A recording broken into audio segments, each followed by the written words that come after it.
Royal Challengers Bangalore किन 5 ऐसे गेंदबाजों को इस आईपीएल ऑक्शन में टारगेट करने वाली है? मैं मेरे साथ प्रज्वल जुड़ चुके हैं। Welcome to sports talk with Rohit. आप सभी का स्वागत है। रॉयल चैलेंजर्स बेंगलुरु की ऑक्शन स्ट्रेटेजी और टारगेटेड गेंदबाजों की बात करेंगे। सबसे पहले पहला बड़ा सवाल जो सबके मन में है कि क्या royal Challengers Bengaluru DSP Siraj के ऊपर जो है वो आरटीएम करेगी? प्रज्वल, डीएसपी सिराज क्या रॉयल चैलेंजर्स बेंगलोर में वापस एज एन आरटीएम आ रहे हैं? आई थिंक एक कहीं ना कहीं टीम मैनेजमेंट के दिमाग में ख्याल रहेगा कि सिराज को वापस बाय बैक करते हैं।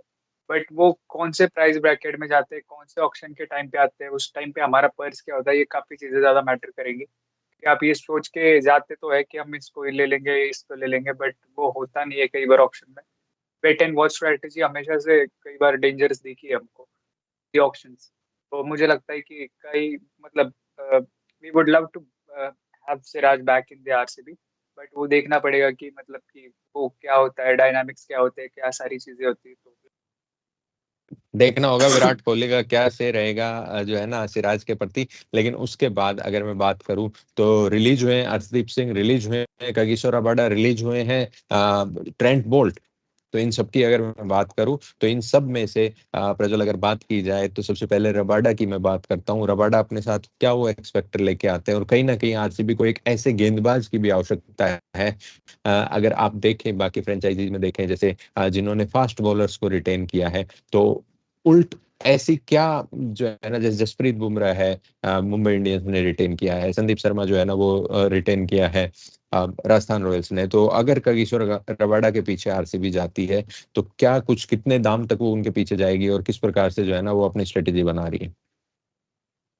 डेफिनेटली कगिसो रबाडा के पीछे अगर आरसीबी जाती है तो आई आई बिलीव कि वो डबल डिजिट वाले प्लेयर है। क्योंकि मतलब हमने देखा है कि आरसीबी मतलब double digit in the sense कि मतलब सीआर में डबल डिजिट, मुझे ऐसा लगता है कि जा सकते हैं वो। क्योंकि जिस तरीके से क्वालिटी रबाडा भी देते हैं अपने आईपीएल में, कंसिस्टेंट बॉलर है आईपीएल में काफी ज्यादा। एक तो कई बार इंजरी फैक्टर ज्यादा है नहीं इस बॉलर का, मैंने कभी भी ऐसा ट्रैक रिकॉर्ड नहीं देखा कि ज्यादा टाइम तक इंजर्ड है वगैरह, ऐसा कभी देखा नहीं है।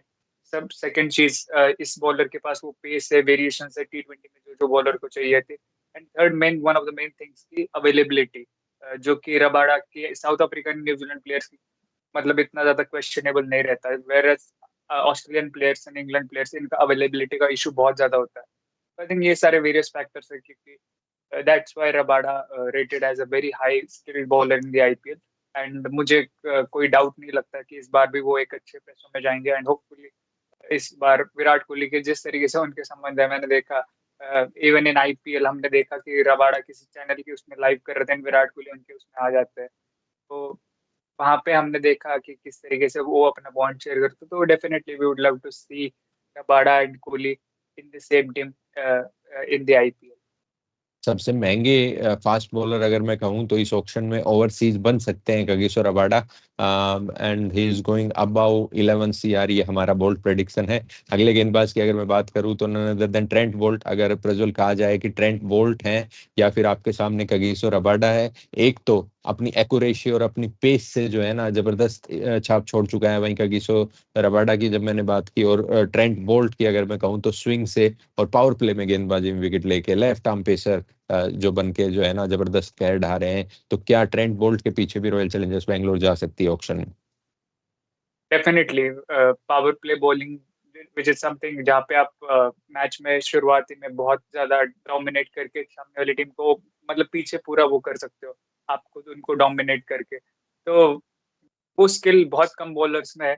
हमने देखा है कि ट्रेंट बोल्ट वो काम कंसिस्टेंटली ओवर द इयर्स करते आ रहे हैं। पिछले कुछ आईपीएल के सालों में हमने देखा कि जब से 20 मुंबई में आए तब से ट्रेंट बोल्ट वो काम कंसिस्टेंटली आईपीएल में करते आ रहे हैं 4-5 सालों से। तो दैट इज वेरी मच मतलब कि कोई बॉलर इतना कंसिस्टेंटली नहीं कर पा रहा है। शमी एक मुझे नाम याद आते हैं, उसके बाद आई थिंक ये नाम एक ही मुझे याद आते हैं। Even Bhuvi is also doing that job बहुत टाइम से। बट कंसिस्टेंटली अगर देखें तो बोल्ट का वो इकोनॉमी एंड शुरुआत में भी उनका कम इकोनॉमी रहता है। मे बी एंड में आते आते थोड़ा एक आध ओवर वो मार खा जाते हैं, 2 ओवर मार खा जाते हैं, बट वो शुरुआत में पूरा डिस्ट्रॉय कर देते हैं ना सामने वाली टीम को। तो वो एक काफी एक अलग फैक्टर है बोल्ट के पास। तो आई थिंक वो एक काफी ज्यादा अट्रैक्ट करेगी टीम्स को, आईपीएल टीम्स को डेफिनेटली।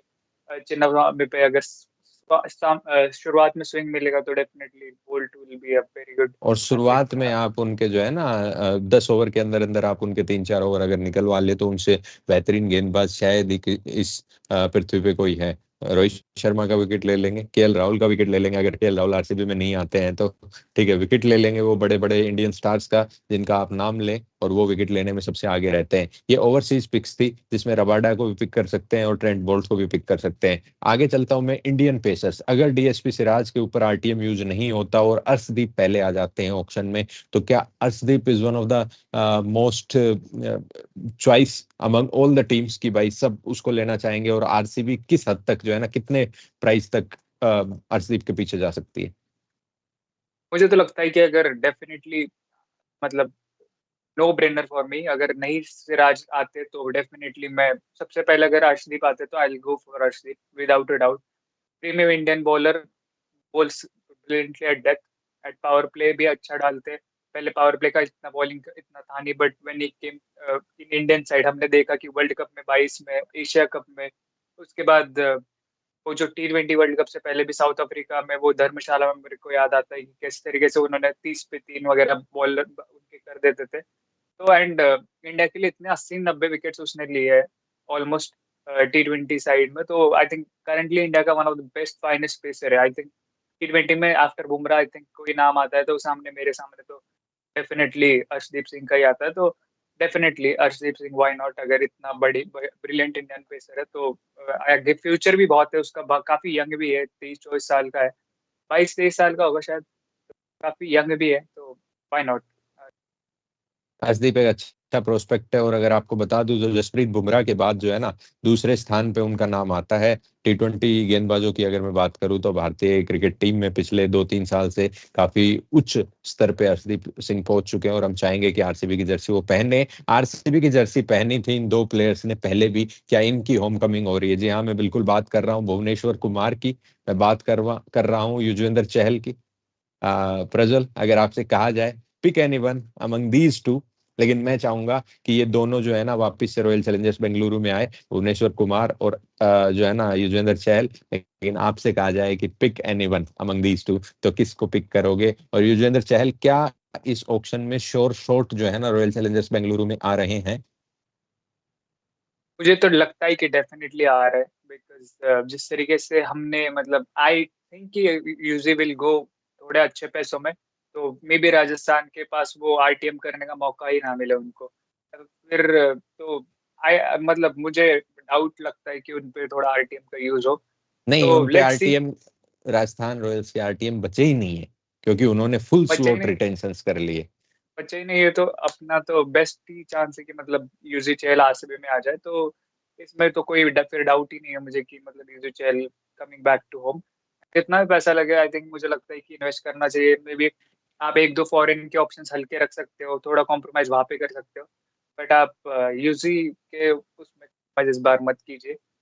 मे बी आप वापस अलजारी ले लीजिए, लॉकी फर्ग्यूसन ले लीजिए, तो 4 करोड़ में as a first pacer, but don't मतलब आप नेक्स्ट मिनी ऑप्शन में ये गलतियां सुधार देते हो, बट एक बार इंडियन कोर सेट कर लेते हो इस ऑप्शन में तो बहुत बढ़िया हो जाएगा।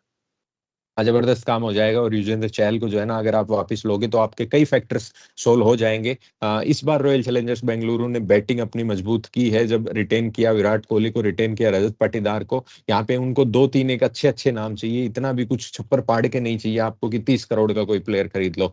Bowlers wins you the tournament, AB de Villiers ने कहा था। युजवेंद्र चहल कभी भी जो है ना वो आरसीबी उनके दिल से कभी भी नहीं निकला। वंस एन आरसीबीएन ऑलवेज एन आरसीबीएन, आप इस चीज को ध्यान में रखिए। युजवेंद्र चहल इस ऑक्शन में जो है ना वो आ रहे हैं। जी हाँ, बिल्कुल, यूजी चहल जो है इस ऑक्शन में आ रहे हैं रॉयल चैलेंजर्स बेंगलुरु में। और हाई चांसेस कि वो 6 से 8 करोड़ के बीच में आरसीबी में आ जाएं। अन्यथा भाई मुंबई इंडियंस तैयार बैठी है। दे वांटेड समवन और उनको मिल भी जाएगा अगर इतने पर्स में है, तो why not royal Challengers Bengaluru go and grab him. चलिए, ये थे टारगेटेड गेंदबाजों की लिस्ट। आप लोग कमेंट करें कि आपको कौन सा गेंदबाज रॉयल चैलेंजर्स बेंगलुरु में चाहिए। हमारी तरफ से इतना ही। और अपडेट्स के लिए stay tuned, stay updated with sports talk with Rohit. Subscribe करें, बेल आइकन दबाएं और like share and subscribe. Thank you.